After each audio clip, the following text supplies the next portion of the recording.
Let's get started here. Hello, we're back in the booth. Marvels of Audio. We are episode 14 right now. As of recording this, it is March 28th. Before we get on to the episode, usual stuff. North Guadalupe 222 Remix Audio Bar. That is where we're recording live. Friday, 10 a.m. Every week. We're going until the season ends. With this episode, there should be 7 more weeks, not including today, of stuff left to make. And then after that, we'll be taking a bit of a break to work on the next round of episodes. 6 to 10 p.m. is the dinner services, chicken yakitori, onigiri, and the ramen bowl. The red chili miso shoyu is my favorite out of all that. I just had that last night, actually. Got it on the way back from Bernalillo. It was very nice, very nice. For those that are frequenters of Remix or the podcast and also go to the open mic that I help run, there's an hours change going on over there. It's going to be 7 to 10 now instead of 7 to 11, just because the hosts are taking their job has them doing graveyard shifts now, and they just need to sleep. They gotta get to work, stuff like that. You know how it is. And what else? What else? There's one more thing I wanted to say, but it's escaping my mind. It's escaping my mind. Oh, that's right. This is not set in stone, nor do I got it in lock and key, but I've been tampering with the idea of selling some stickers. Just stickers, maybe a couple of hats. Some people have asked about if the potential for merch and anything of the sorts. Not as of right now, but it is something I have been interested in. Alright, we got the boring stuff out of the way now. Alright, what are we talking about today? What are we talking about today on episode 14 of Marvels of Audio? Here in the booth. Here with my little assistant here. You probably can't see him on the camera, but this is Ralph. He's our little homunculus of a musician. We grew him in a test tube to make the perfect lead singer musician, but then I remembered Adam Levine is already a thing, so a little behind on the curve on that. So now he just helps us with the sound system, little Ralph. For the Spotify listeners, you can't even see him or know what he looks like, but he is incredibly adorable. So, we're going back to some of the earlier episodes, specifically episode 3, where I talked about positivity and balancing that with realism. Essentially just being careful with the choices you make and how you weigh them. Don't be too positive, but don't be too negative or realistic. You gotta have a balance. This episode, we're going to be going over toxic positivity and a little sprinkle of self-love. This episode's for my girlies. My girlies, woo! We're gonna be talking about some girly stuff. So if you're a big macho man, this is not for you. I'm sorry. But the two medias we're gonna be talking about is one album, one comic. We're gonna be talking about the comic first today, which is CPC or Cursed Princess Club by Lambcat. It's 167 chapters, I believe. I could be within a margin of error, like say give or take 3 chapters. I had a plan to do a reread of this series about a month ago. However, upon returning to this series, there's a paywall now, which sucks. But you know, artists, writers, they got to make their money, so I don't blame them. Unfortunately, I am broke, so I cannot do a proper reread of the whole entirety. So, had to change a lot of the script around that. This is the life of the grind. And then the album we're going to be talking about is another artist. We've talked about him a lot on the little show here, on the little podcast. Happiness Without a Catch by Bug Hunter. Whoa, wow, who would have guessed it? Another Bug Hunter album. Whoa. It's like I don't care. I like his music. I like his music. You should listen to it.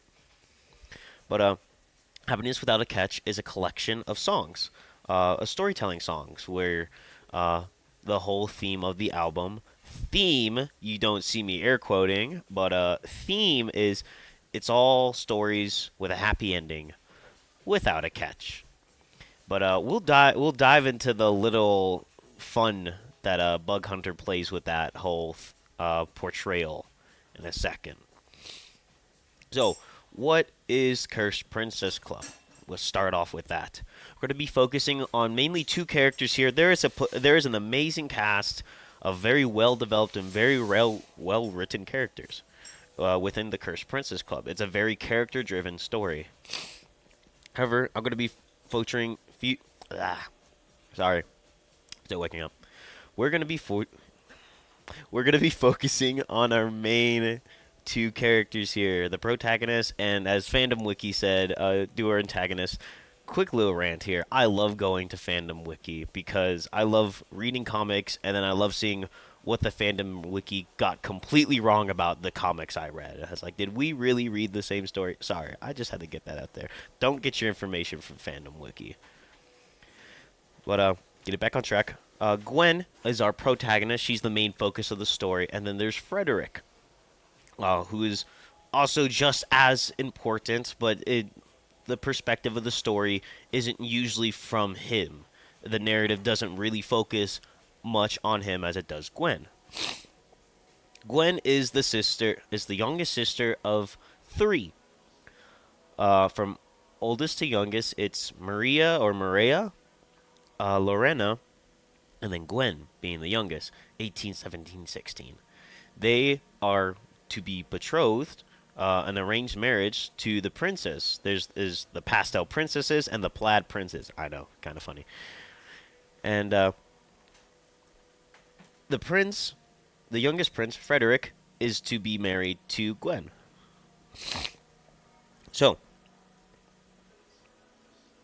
to put a little context here, the pastel princesses are labeled as the pastel people, the pastel kingdom in whole is labeled as the most beautiful kingdom in the world. Not for their buildings, not for their art, but for the people. Everyone there is gorgeous. Everyone looks incredible. Everyone's basically a supermodel. They look super great, and they're super kind, and they're super sweet to everyone. It is the people that make the kingdom there. As for the Plaid Kingdom, they're much more focused on the structure of it, which is more of rather than the people itself, it's what the kingdom has folded into the narrative of their society. You must be this, you must be that, you must portray yourself like this all the time. That is the kingdom Frederick comes from. Now, here's the twist. Frederick doesn't like that at all. He's not a macho man. He's not a man of power, of strength, or such. But he more tends to lean towards, you know, studies, books, geeky stuff. Gwen, uh, the nicest person in the kingdom. She's the sweetest. She's the nicest person in the kingdom, the Pastel Kingdom. But she does not look like the rest of the people of the kingdom. For some reason, she takes more after her mother, and she's more like. While everyone's skin is like super smooth, nice, very soft, hers is more greenish, and her hair is like seaweed, as the book describes. She's often mistaken for a witch, at large, by the entire kingdom. Though the people of the kingdom, they get scared by her, but that they don't treat her any differently. Everyone in the kingdom loves her, especially her family. She does have one brother as well, Jamie, who's often mistaken as the fourth sister when he's actually just a dude that looks incredibly attractive and feminine. But he is probably Gwen's biggest supporter, but more in like the behind the scenes the way. The main problem of this story is the arranged marriage that happens. Gwen and Frederick meet, and the first thing Frederick says when he doesn't think Gwen's listening is, "My wife is ugly."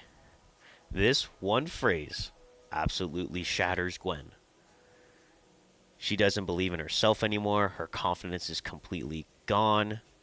And from this, she develops a curse, or a pseudo curse, where every time she looks in the mirror now, she can't see herself. She sees a broken mirror. She can't see her face anymore. So she runs off and finds the CPC by accident, which is a group of other princesses who have been outcast by their kingdom because they're cursed.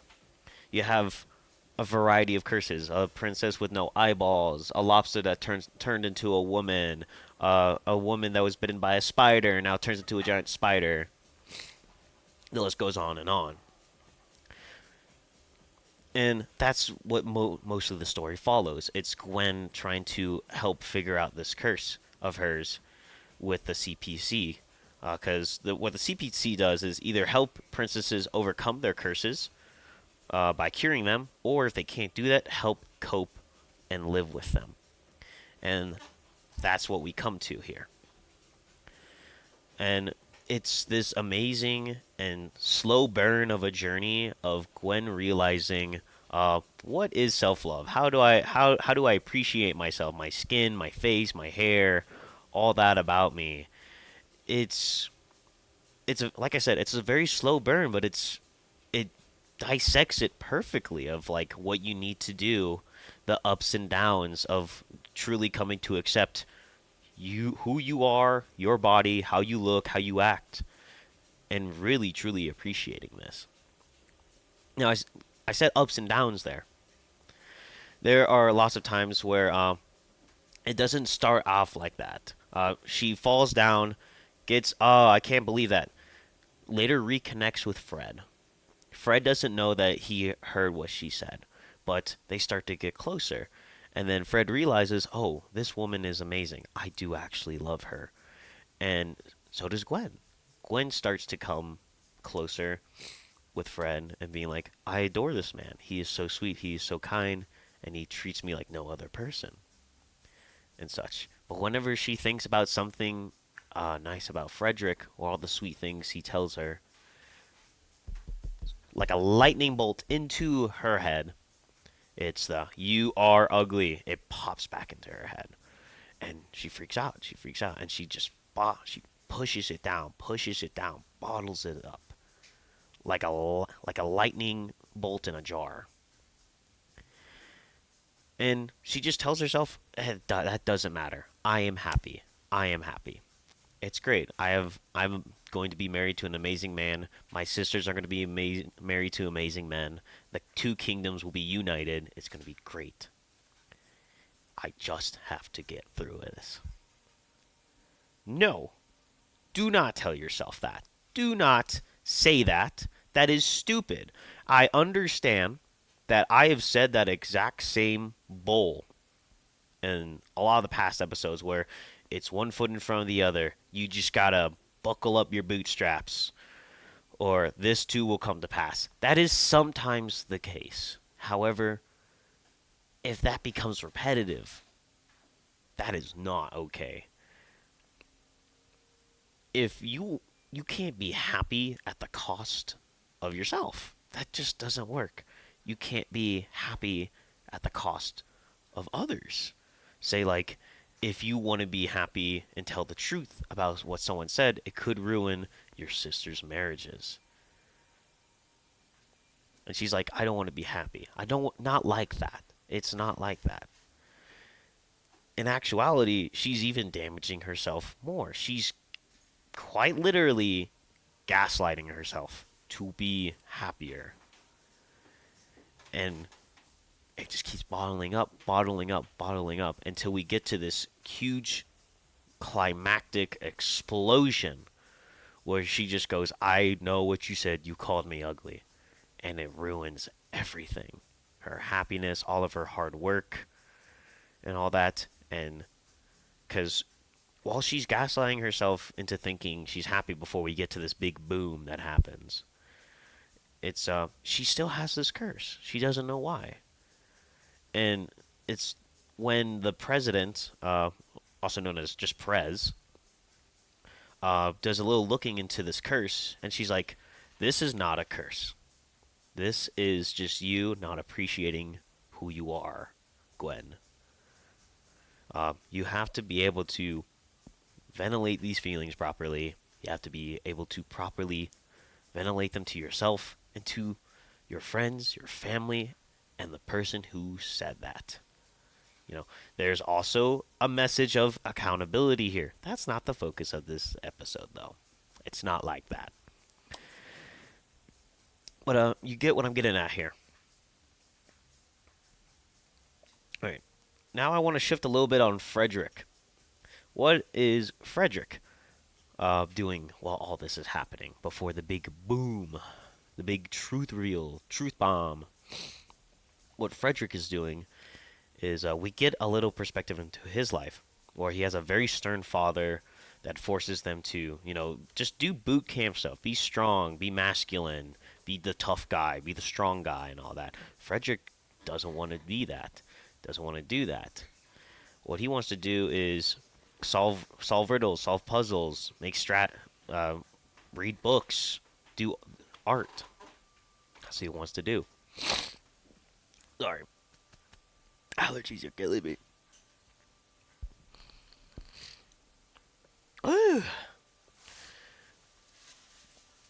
But Frederick's little story is as when he calls Gwen ugly, he's immediately taken home to his kingdom, where he's berated by both of his brothers and father, and you can see that he gets very verbally abused because he's considered the runt of the litter. Thank you so much, Justin. Oh.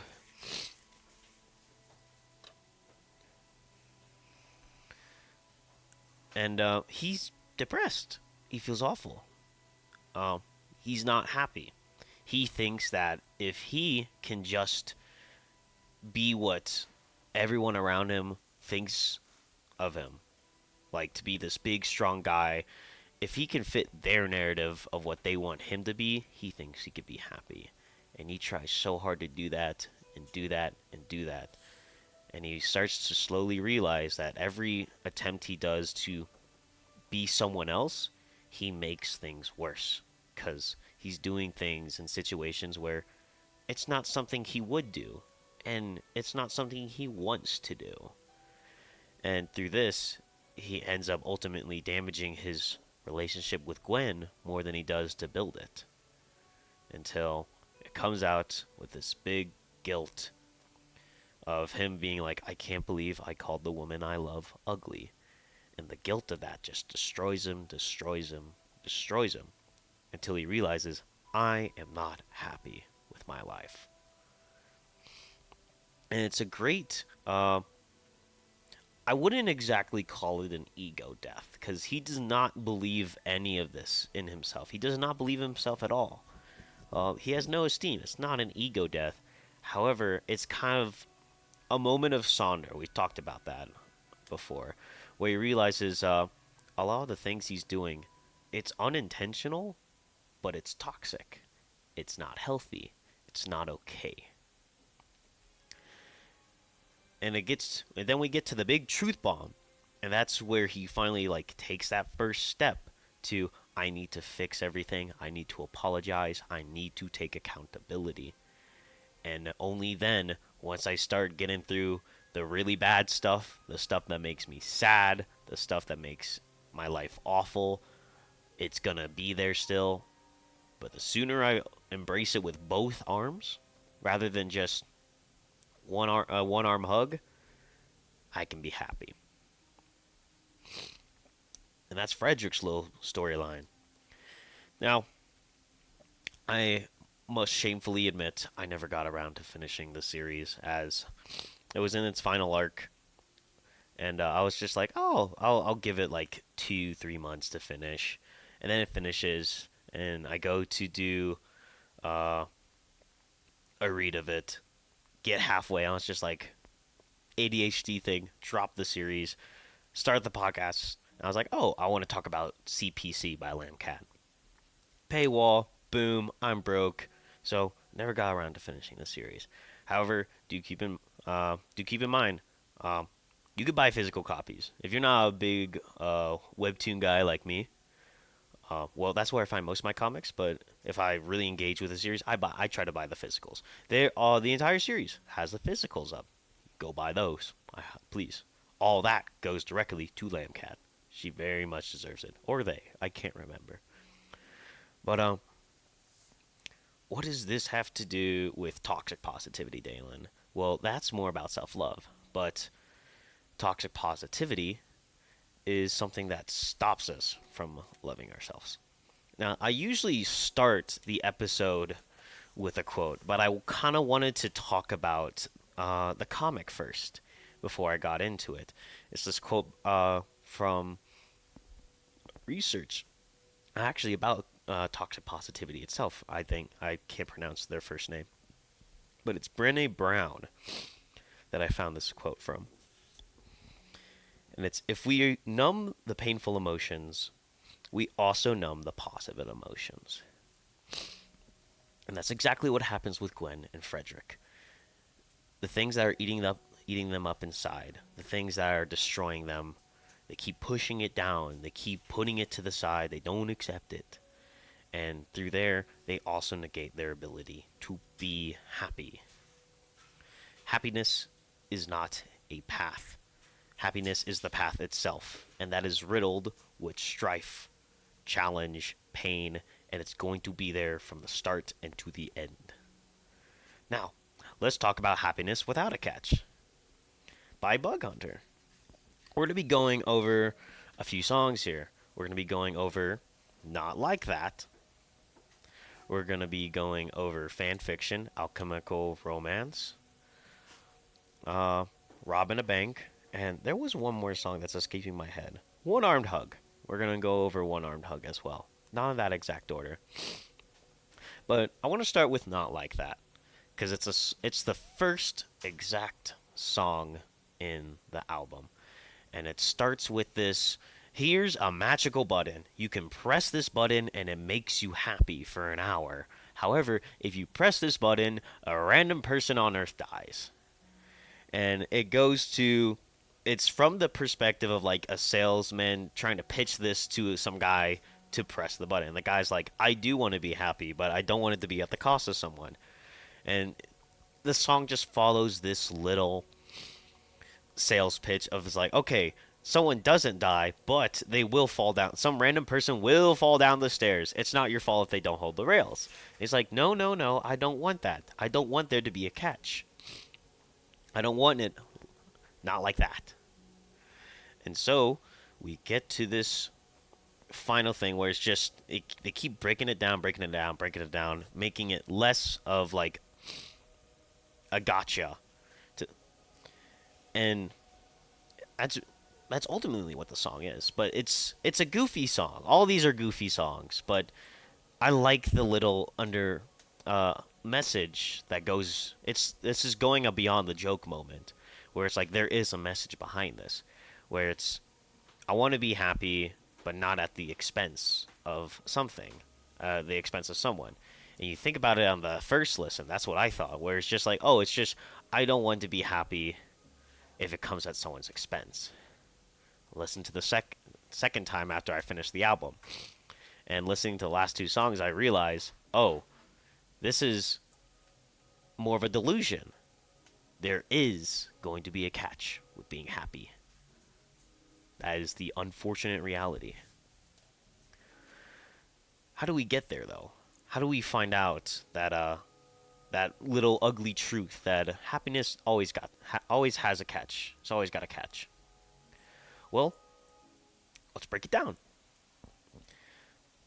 Let's open up with One Armed Hug, which is the last track in the album. We went from the first, we're skipping all the way to the last. One Armed Hug follows the story of like their first date, where it's like, you know, it went all right. They fall in love, they get married, but things just don't work out. There's bumps and stuff, all that, and it's phrased as they give each other one-armed hugs and such. And this is supposed to be a metaphor for how much you accept something about someone or life and all that. The song follows this little narrative of this couple living their life, going through their challenges and such. And it's phrased as they have difficulty coming to terms with it through this idea of a one-armed hug. And it's not until the end of the song where they're like, I know it's gonna suck, I know it's gonna be awful, but you can be happy and you can be sad at the same time. And it's that idea of happiness and sadness. One in each arm, you can give a whole hug, accept it, and still appreciate it. It's like when you go to a funeral. Everyone's sad. Everyone sucks. It's awful. But you don't give a one-armed hug to people at a funeral. You fully embrace them. You real tight. You know? That's a hug. That's in a sense, trying to find that happiness in the sadness. It sucks. But that's how it is. Fan fiction follows the story. It's like the snap back to reality, where all these little funny story songs that happen throughout the album are actually real life events with little things changed into them to make them into funny stories.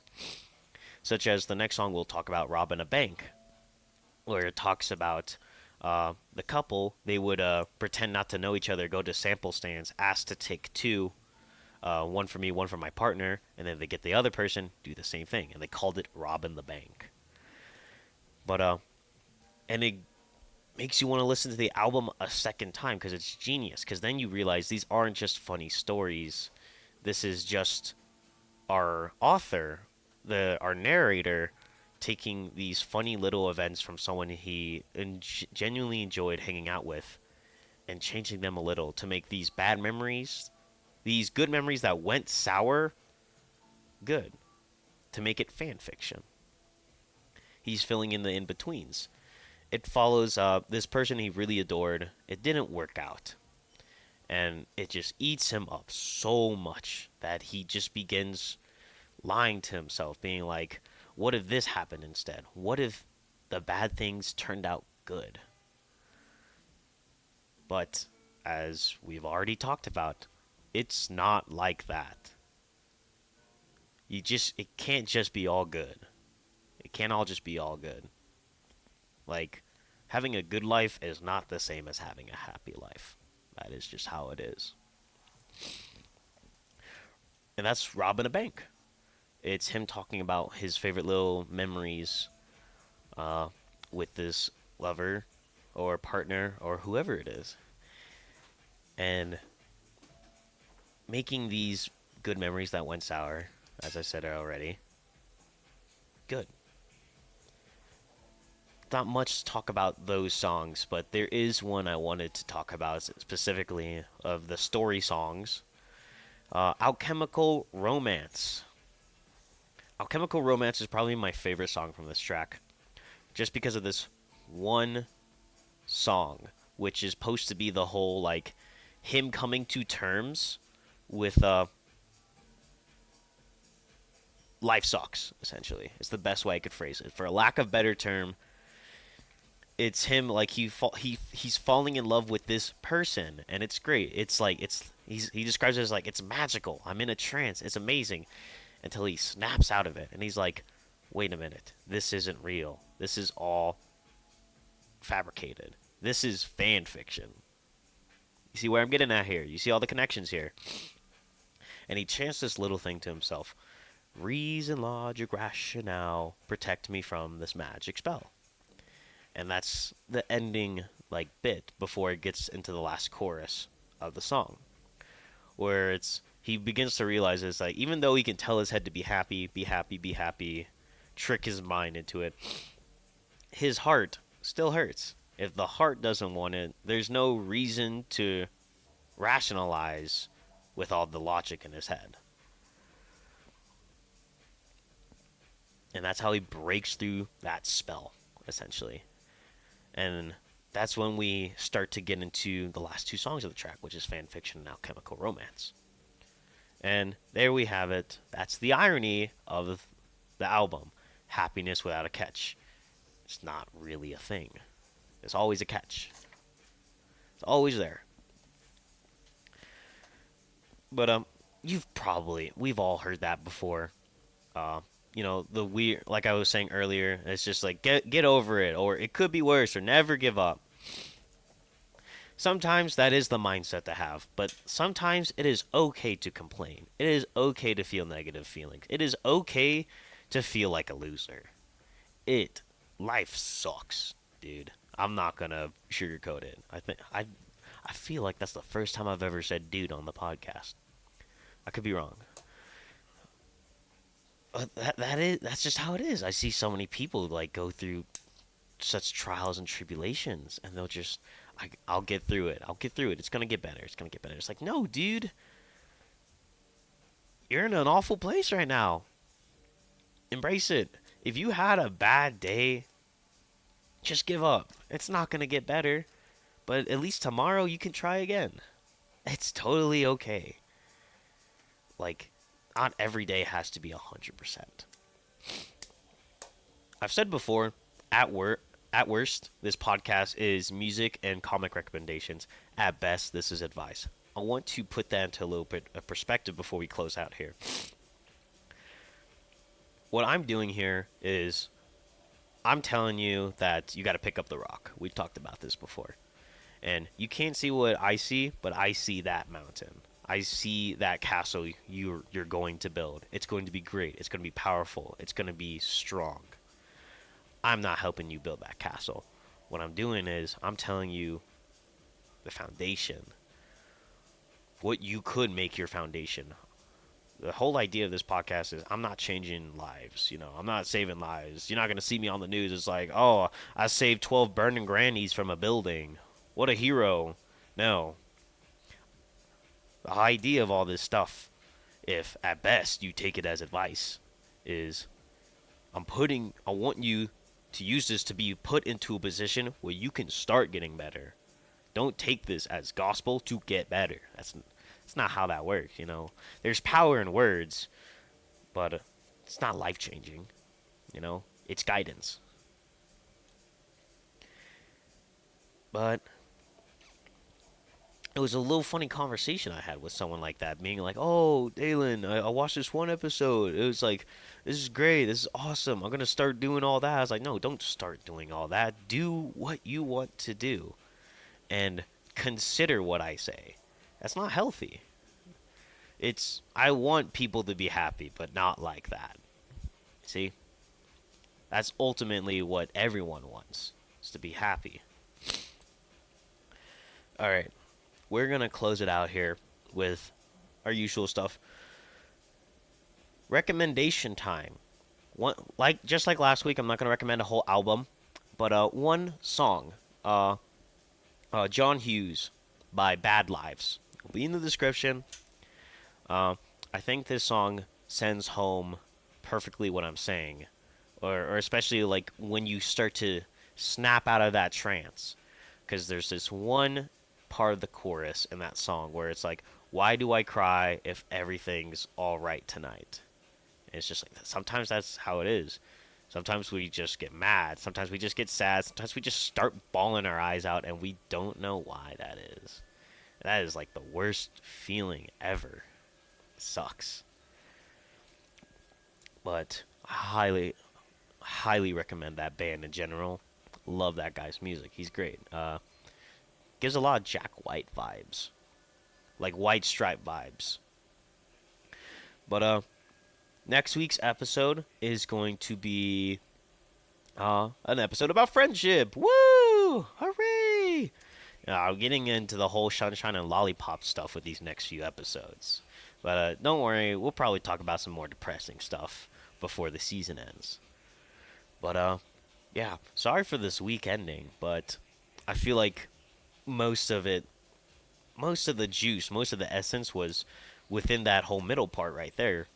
So it's just a kind of a little graceful fall here to the end. But I'm stalling for time here now. I'll see you guys next week. And with that, thank you for listening. Thank you for joining.